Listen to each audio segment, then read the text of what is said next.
આપ સર્વોને હેતપૂર્વક જય શ્રી સ્વામિનારાયણ। આજની સત્સંગ કથા વાર્તા નિજ મંદિર સાવરકુંડલા। આજની સત્સંગ કથા વાર્તામાં આપણે પવિત્ર ચાતુર્માસ અંતર્ગત શ્રીમદ સત્સંગી જીવનની કથા સાંભળશું। પ્રકરણ 3 અધ્યાય 14। સુવ્રત મુનિ કહે છે કે, હે રાજન, તે સમયે સ્વયં ભગવાન શ્રી હરિ પોતાના આસન ઉપરથી ઊભા થઈને ભક્તજનોને આનંદ ઉપજાવતા થકા મંડપના મધ્ય ભાગમાં સ્થાપન કરેલા સિંહાસન ઉપર વિરાજમાન થયા ને કેડ સંગાતે દ્રઢ કછોટો બાંધીને સ્વયં તાલીનો ધ્વનિ કરતા સિંહાસન ઉપર બેસીને નારાયણ ધુન્ય કરવા લાગ્યા। હે રાધા કૃષ્ણ, હે ગોવિંદ, હે નરનારાયણ, હે પ્રભુ, હે વાસુદેવ, હે હરિ, હે સ્વામિન, આ પ્રમાણે ઉચ્ચ સ્વરે ભગવાનના નામનું સંકીર્તન કરતા હતા। તે સમયે સર્વે સંતો તથા ભક્તજનો પણ ભગવાન શ્રી હરિની સાથે તાલી બજાવીને અતિ હર્ષપૂર્વક ઉચ્ચ સ્વરે નામ સંકીર્તન કરવા લાગ્યા। મનુષ્ય માત્રના સમગ્ર પાપના પુંજનો વિનાશ કરનારો તે નામઘોષ સર્વે દિશાઓ તથા વિદિશાઓમાં વ્યાપી ગયો। હે રાજન, આ પ્રમાણે શ્રી હરિ બે ઘડી પર્યંત નામ સંકીર્તન કરીને ફરી પોતાના આસન ઉપર વિરાજમાન થયા અને સર્વે સંતો તથા ભક્તજનો જુદા જુદા સ્તોત્રનો ઉચ્ચાર કરવા લાગ્યા।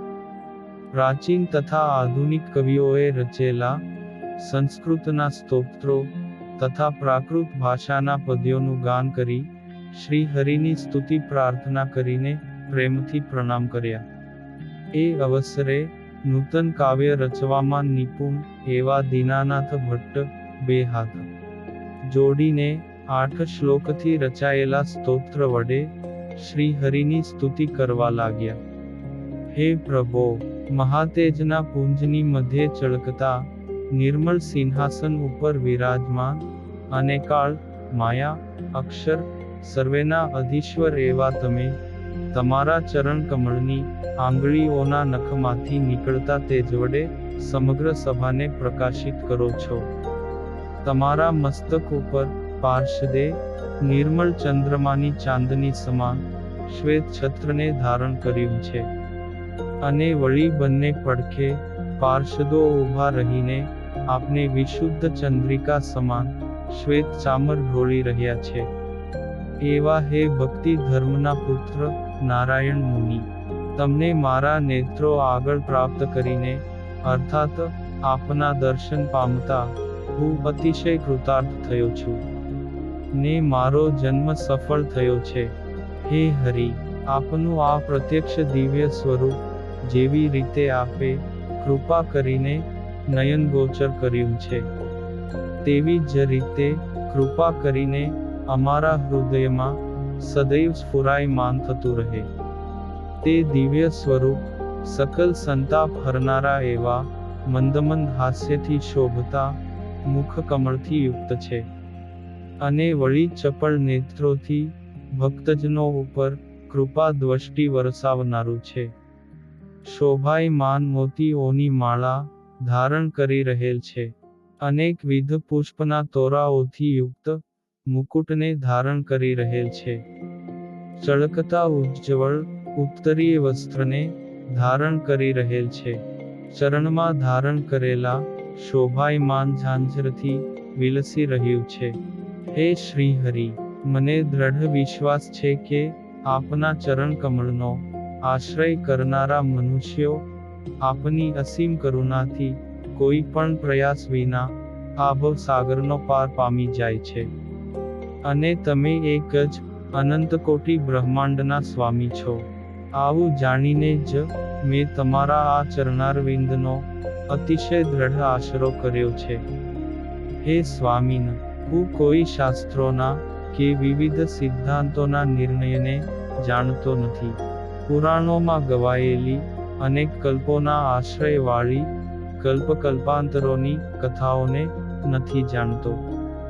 દેવતાઓ અને ઋષિ મુનિઓએ મનની પ્રસન્નતાના જે ભિન્ન ભિન્ન ઉપાયો બતાવ્યા છે તે હું નથી જાણતો, પરંતુ આપના ચરણ કમળનો આશ્રય કરનારને આ સંસ્કૃતિ ભ્રમણ ટળી જાય છે.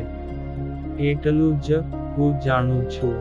કોઈ વ્રત, નિયમ, દાન કે યજ્ઞયાગાદિક ઇષ્ટપૂર્તાદિ કર્મો કર્યા નથી, તથા તમારા મહિમાનું ગાન કરનારી કથાઓનું દ્રઢતાપૂર્વક બહુકાળ પર્યંત શ્રવણ, મનન કે નિધિધ્યાસ પણ કર્યો નથી, છતાં પણ અક્ષરધામાધિપતિ તમે અમોને દ્રષ્ટિગોચર થયા છો. તેમાં તમારી અપાર કરુણા જ મને જણાય છે.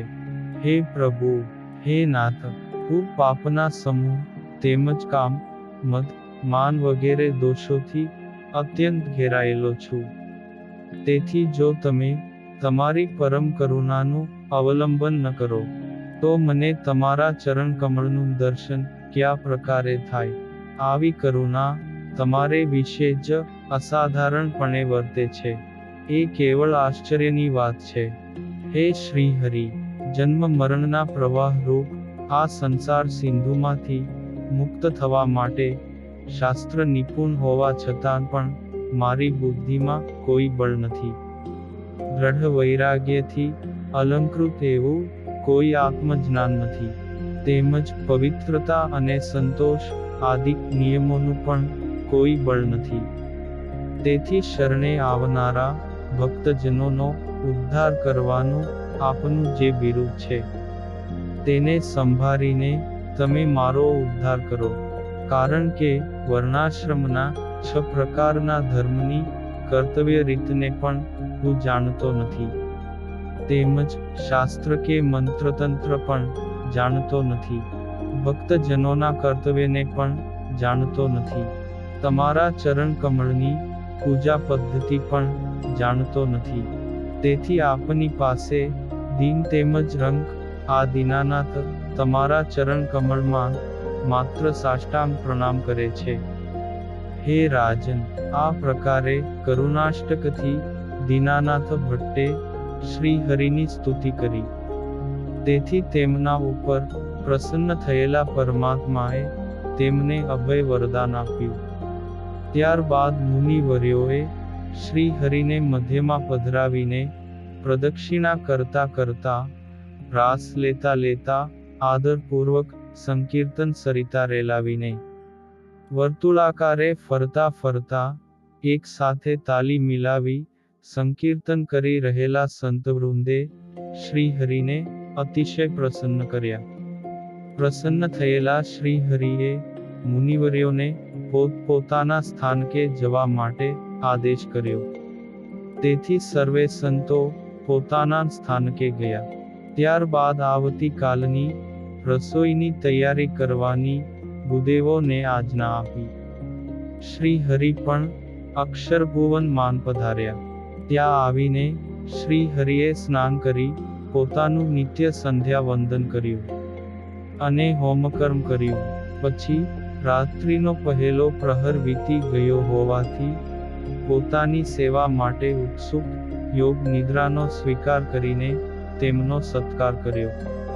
ઇતિ શ્રીમદ સત્સંગી જીવને નારાયણ ચરિત્રે ધર્મશાસ્ત્રે તૃતીય પ્રકરણે અન્નકૂટોત્સવ પર દીપાવલીને દિવસે દીવડા પ્રગટાવીને ઉત્સવ ઉજવ્યો એ નામે 14મો અધ્યાય સંપૂર્ણ. અને હવે પછીની કથા વાર્તા આપણે આગળના ભાગમાં સાંભળશું. અત્યારે આપ સર્વોને ભાવથી જય શ્રી સ્વામિનારાયણ.